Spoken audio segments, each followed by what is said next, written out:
السلام علیکم ورحمۃ اللہ وبرکاتہ۔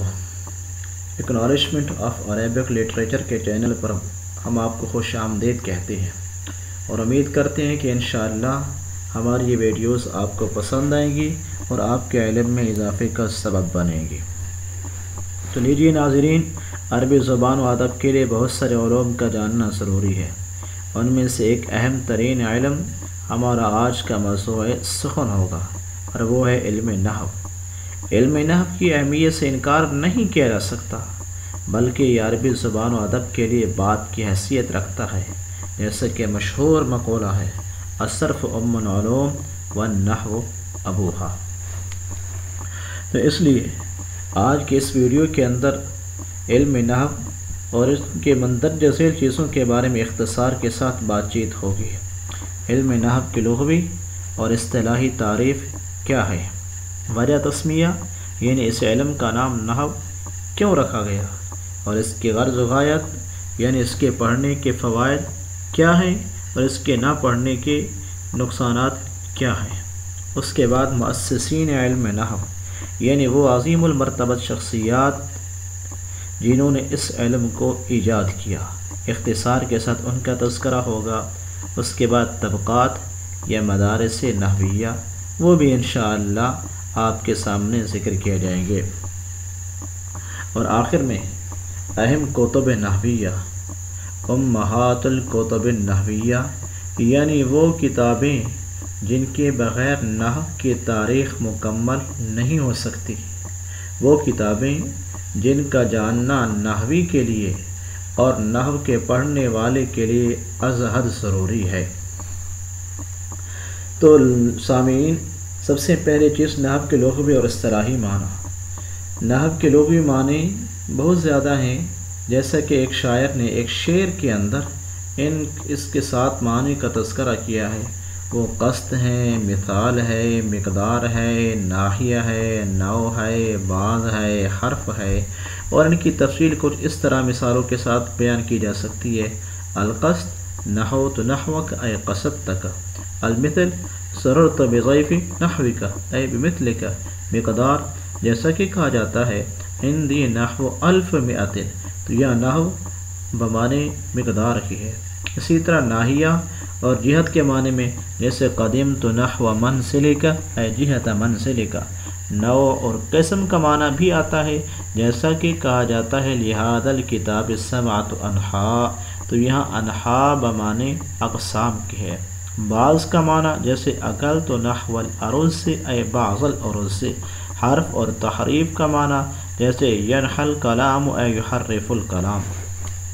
اس کے بعد اس کے اصطلاحی معنی، وہ علم جس کے ذریعے سے 3 کلمے یعنی اسم، فعل اور حرف، ان کی آخری حالت کو پہچانا جا سکے معرب اور مبنی کی حیثیت سے، تو وہ علم نحو کہلاتا ہے۔ اسی اعراب کی بنا پر اس علم کا نام علم الاعراب بھی رکھا جاتا ہے اور علم الترکیب بھی رکھا جاتا ہے۔ اس کے بعد ہے جی اس علم کا وجہ تسمیہ کیا ہے۔ اس کے بارے میں 2 روایتیں ہیں۔ پہلی روایت تو یہ ہے کہ یہ علم مشتق ہے، نحو مشتق ہے نحا ینحو سے، جس کا معنی ہے چلنا، ارادہ کرنا، قصد کرنا۔ تو چونکہ اس علم کا جاننے والا اور اس علم کے مطابق کلام کرنے والا اپنی کلام کو کلام عرب کے منہج کے مطابق ڈھالتا ہے، کلام عرب کے طریقے کے مطابق ڈھالتا ہے، اس وجہ سے اس کا نام علم نحو رکھا گیا۔ دوسری اس کی وجہ یہ ہے کہ جب حضرت علی رضی اللہ تعالی عنہ نے ابو الاسود دوئلی کو اعراب کے کچھ قواعد سکھائے، تو اس کے بعد فرمایا انحو نحو ھذا الطریق، کہ ان اصولوں، ان قوانین، ان ضوابط کے مطابق کچھ قواعد بنا کے لے آؤ۔ تو اس انحو نحو ھذا الطریق سے مشتق کر کے اس علم کا نام نحو رکھا گیا۔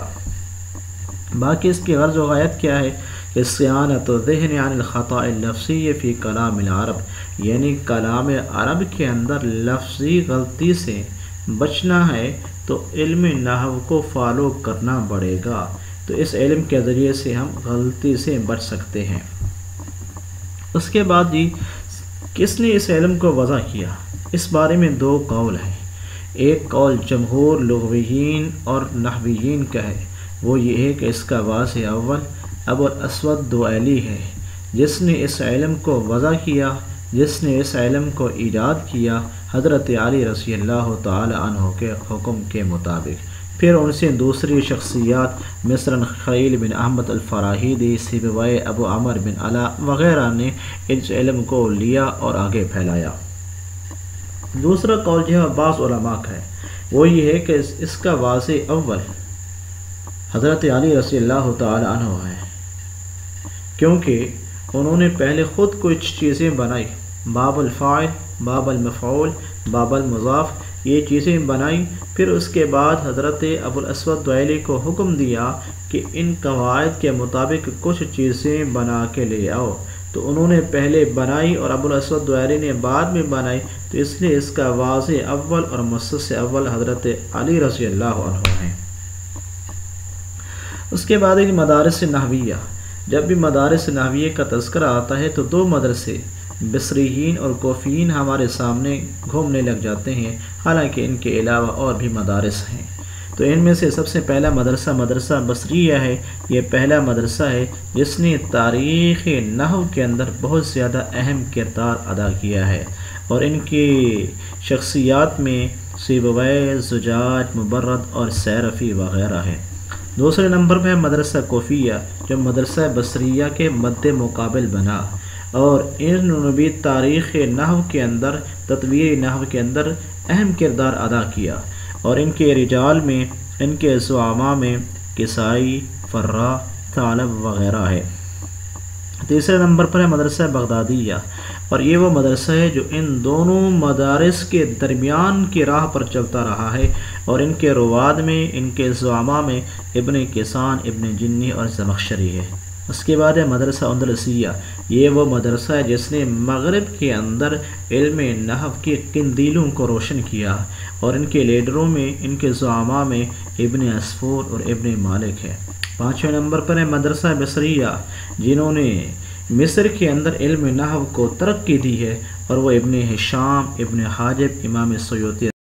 اب امہات الکتب النحویہ کا تذکرہ پیش خدمت ہے، تو ان میں سب سے اہم ترین کتاب الکتاب لسیبویہ ہے۔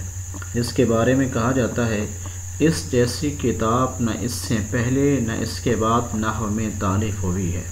اس کے بعد الخصائص لابن جنی ہے، جو اصول نحو اور فقہ اللغہ کے اندر اپنی مثال آپ ہے۔ المبرد کی المکتظب ہے، جو تمام نحوی مسائل کو جامع اور معنی ہے۔ مغنی اللبیب لابن ہشام الانصاری کی ہے، جو نحوی مسائل کے ساتھ ساتھ قواعد اعراب کے حوالے سے بھی اپنی مثال آپ ہے۔ اس کے علاوہ اور بھی بہت ساری کتابیں ہیں جن کے اسماء گرامی آپ کے سامنے رکھے جاتے ہیں۔ ان میں سے کچھ یہ ہیں: ہم الحوامع، الجمل فی النحو للفراہیدی، علامات للزجاج، علل النحو وغیرہ۔ اور امید کرتے ہیں کہ انشاءاللہ العزیز یہ ہماری ویڈیو آپ کو پسند آئی ہوگی۔ جزاکم اللہ خیرا۔ السلام علیکم ورحمۃ اللہ وبرکاتہ۔